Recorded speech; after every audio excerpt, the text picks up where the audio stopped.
people in Manchester are sort of blaming Dybala and his agent for wanting too much money and asking for exorbitant wages and commissions and stuff like that.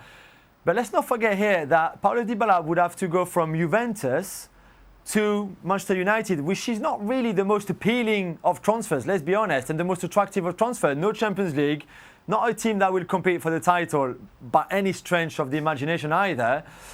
And they expect Dybala to just say, yeah, I would love to come, and just why don't you pay me even less than what at Juventus?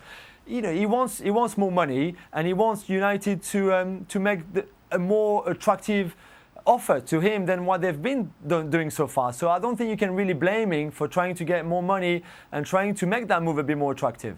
Jules makes a good point, doesn't he, in the sense that Manchester United don't hold the sort of appeal maybe they did in the past. However, if you're Paulo Dybala, 26 years of age, looking to make a statement, is not Manchester United a good place to do it?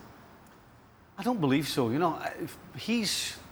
For me, in the last, particularly 2 seasons, he's lost the name and what people around the world thought of him, because he hasn't produced it. And so if he's going to go and make a name for himself again, he has to go somewhere where he's going to get a lot of the ball, where he's going to get a lot of chance to create and score goals. And right now, you don't see anybody at Manchester United being able to do that or get him the ball and let him show what he's actually capable of. So why would he put his chance, maybe his last chance on the line, going to a side where he's not quite sure he's going to get the ball? So where does this leave Romelu Lukaku, Jules? Inter back in as favourites? Yeah, I think so. And Antonio Conte, who seemed quite optimistic on Sunday after the game Inter played against Spurs, that maybe the deal could happen. I think there was a time where a lot of people thought that he was going to go to Juventus and that Inter could forget about him.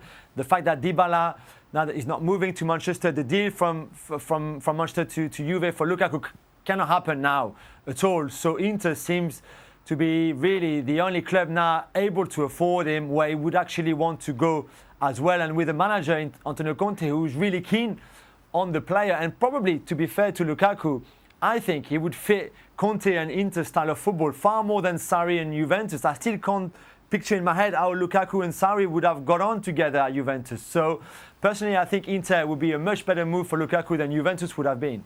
You spoke about Paul Pogba before. We're in this weird world, aren't we, now, with the way in which the transfer window works. Thursday, it closes in the Premier League, which means that no Premier League side can then add to their squad after that deadline. However, players can leave and go to other leagues, can't they? As you mentioned before, La Liga doesn't close until the end of the month. But surely, if you're Manchester United, and if any deal is going to get done to see Paul Pogba leave, it would mean you'd want it done by Thursday because, well, at least then you'd have a little bit of chance to spend that Pogba money.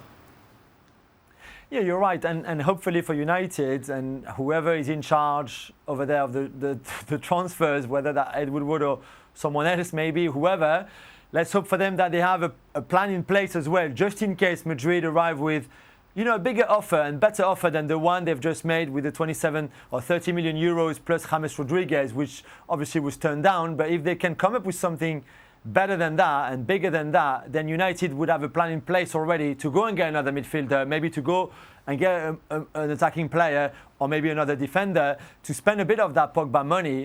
However, if that doesn't happen before Thursday, then you would struggle to see United being okay of letting Pogba go to Real Madrid without being able to replace him or at least to spend that money on other players. What a mess, isn't it? Why everyone doesn't have the deadline at the same time is another show, I suppose. But regarding Paul Pogba, how much of a coup is it for Manchester United if they keep him this season? Well, I think Paul Pogba will continue to give his absolute best for Manchester United if he stays.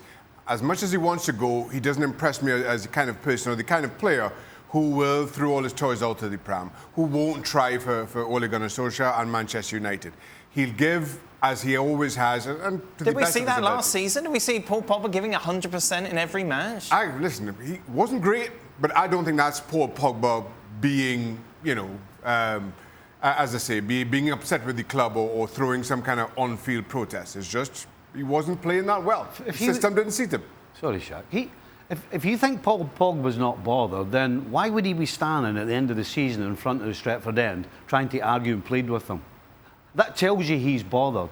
And yes, he wasn't always great, but I'll tell you what, not once did I ever think he wasn't trying.